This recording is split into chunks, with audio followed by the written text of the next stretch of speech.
تعرض لها سوريا والهادفة لزعزعة استقرارها، والحرب الإعلامية المرافقة لها تندرج في سياق خطة أعدتها مسبقا القوى الأمريكية والغربية، وأن ضباطا من المخابرات الأمريكية والموساد الإسرائيلي وبعض القوى الإقليمية تابعوا سير العمليات التي قامت بها مجموعات مسلحة في سوريا. هذا ليس كلام المحللين السياسيين السوريين أو من يواليهم، إنه للكاتب الفرنسي المعروف تيري ميسان،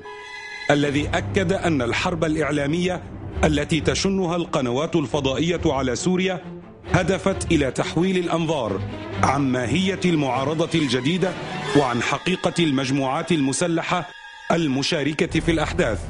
والتي تتحدر من أوساط متطرفة لا تعترف بالتعددية الدينية.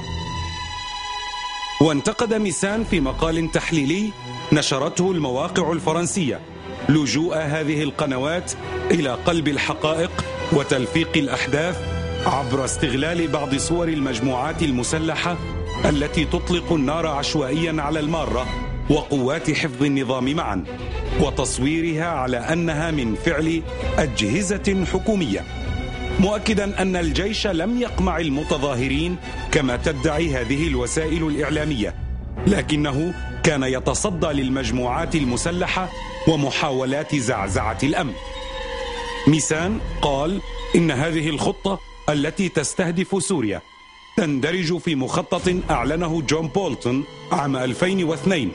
عندما كان نائبا لوزير الخارجية في الإدارة الأمريكية السابقة. الفكرة الأولية حسب ميسان كانت إثارة الاضطرابات في بلدة حدودية لتشكل منطلقا لتقسيم البلد وتفتيته، وأضاف إنه في بداية الأحداث تمركز قناصة على الأسطح لإطلاق الرصاص عشوائيا على الجموع وعلى قوات حفظ النظام معا لتأجيج الوضع في إطار خطة تنفذ في المناطق الحدودية لتأمين قاعدة خلفية لهم على غرار ما شهدته مدن حدودية مع لبنان وتركيا.